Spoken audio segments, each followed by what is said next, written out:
불꽃이 확 튈 땐 확 튀고 불안과 불안이 만나서 강렬한 폭발적인 어떤 순간을 맛본다거나 잊을 수 없는 정말 도파민이 막 터지는 경험들을 할 수도 있지만 그런 자극은 오래가지가 않죠. 안정감이 느껴지지 않기 때문에 서로가 서로를 의심하기 시작하고 굉장히 저는 강렬하게 사람과 밀착되고 싶어하는 그런 유형이었습니다.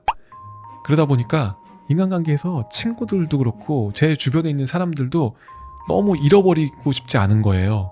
사람을 굉장히 좋아하고 항상 사람과 교류하고 싶어하고 어떤 사람이든 놓치고 싶어하지 않은 그런 모습들이 있었습니다.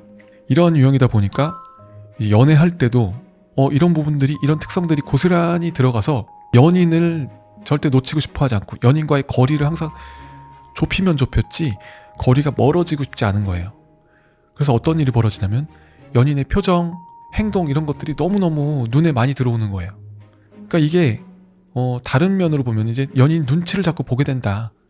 연인의 행동에 자꾸 나의 그 감정이 휘둘리게 되는 거죠. 그러니까 감정 기복이 연애를 통해서 너무 행복했다가 또 너무 힘들었다가 너무 불안하기도 하고 이런 것들이 자꾸 이제 반복이 되더라고요. 그리고 이게 나의 그 어떤 특성들이 어떤 유형을 만나냐에 따라서 또 여기서 또 많은 굉장히 다양한 결과를 발현하게 되죠. 그러니까 가장 대표적으로 이제 긍정적인 예시는 안정형을 만나는 게 가장 긍정적인, 가장 바람직한 그런 상황인데요. 안정형을 만나게 되면 이 불안형은 안정형의 행동을 보면서 굉장히 일관성 있고 이 사람이 나를 불안하게 하지 않고 또 내가 막 이야기하는 것들 좀 이렇게 해주길 바란다 하는 것들에 대해서도 굉장히 이성적으로 서로 간에 조율을 통해서 내가 원하는 것도 어느 정도 충족이 되면서 그러면서 나도 이 사람을 좀 배려하게 되고 서로 간에 존중하는 마음이 싹트고 신뢰는 더 깊어지고 하는 그런 경험들을 하게 되거든요. 그러니까 불안형의 입장에서는 이제 불안이 점점 줄어드는 거예요.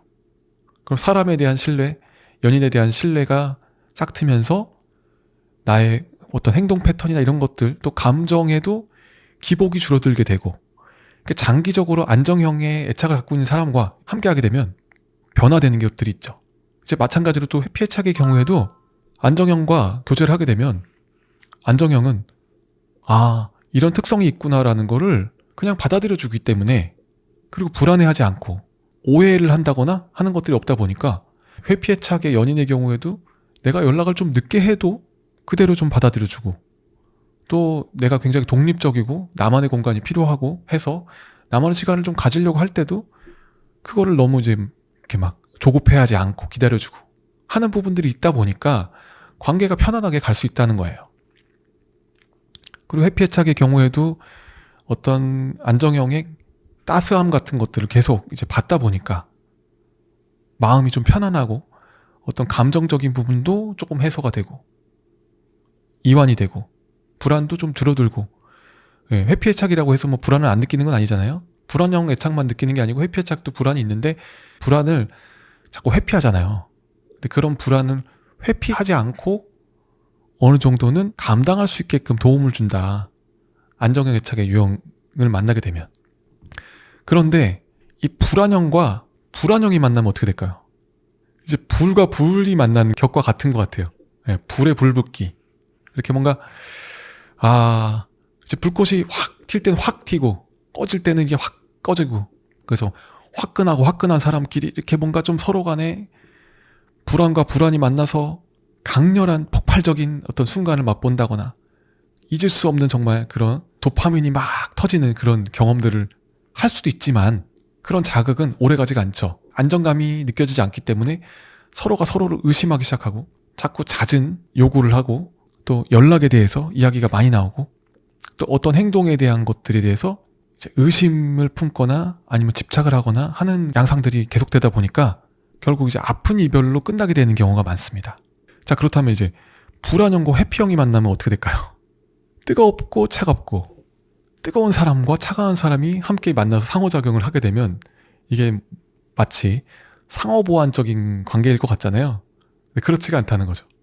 자, 비유하자면 불하고 물이 만나면 어떻게 됩니까? 서로가 서로를 보완해주기보다는 서로가 서로에 대해서 어떻게 보면 굉장히 위협적인 거죠. 불은 이제 물에 의해서 꺼지고 물은 불에 의해서 증발될 수 있잖아요. 그렇기 때문에 이렇게 불안형과 회피형이 만났을 때 서로 간에 어떤 또 스파크가 튀는 부분도 있습니다. 왜냐하면 서로가 갖고 있지 않은 부분이 있잖아요. 불안형과 회피형이 만났을 때도 굉장히 첫눈에 반할 가능성이 굉장히 높은 게요. 불안형이 갖고 있는 부분 끌어당기고 밀착되고 싶어 하는데 회피형은 계속 이제 거리를 두고 싶어 하잖아요. 그러니까 서로 간에 그런 묘한 거리감에서 오는 그런 매력에 확 빠질 수가 있어요. 이런 불안형과 회피형의 관계를 도망자와 추격자의 양상으로 이제 비유를 하게 되는데요.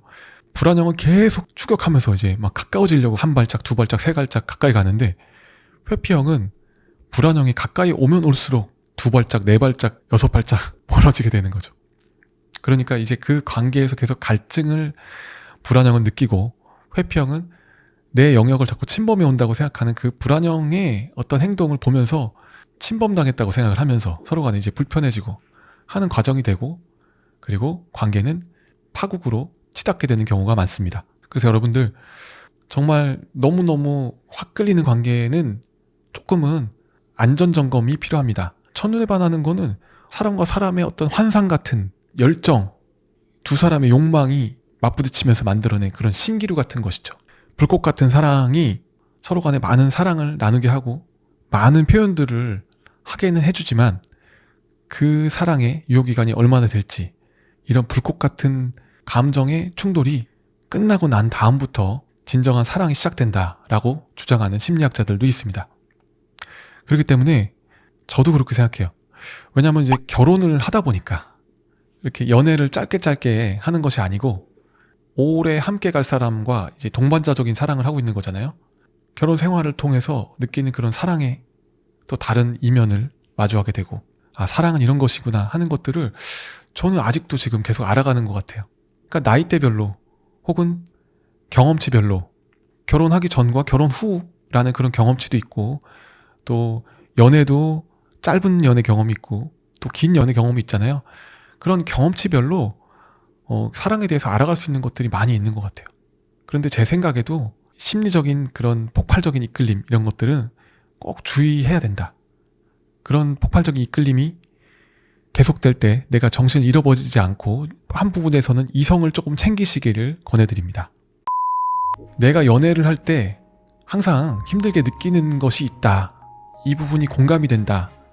하는 부분을 느끼셨다면 이제는 패턴을 바꾸실 필요가 있겠죠. 변화 없이 그냥 맨날 그냥 하던 대로 사람만 바꾸고 나를 이해해줄 만한 다른 사람을 만나서 또 다른 연애를 시작해보는 거 물론 도움이 되는 경우도 있죠. 하지만 더 좋은 연애를 위해서 더 발전된 더 성숙한 연애를 위해서 내가 나를 돌아보고 나를 변화시키고 나서 새로운 사람을 만나게 되면 훨씬 더 성숙한 사랑을 할 수 있거든요. 그러니까 이 영상을 보고 계시는 분들 중에 나는 이런 애착의 유형이구나 하는 걸 발견하셨다면 꼭 변화를 위한 노력까지 함께 하시길 바라겠습니다. 다음 시간에는 안정형 애착이 되는 실질적인 시도 및 방법에 대해서 다뤄보도록 하겠습니다.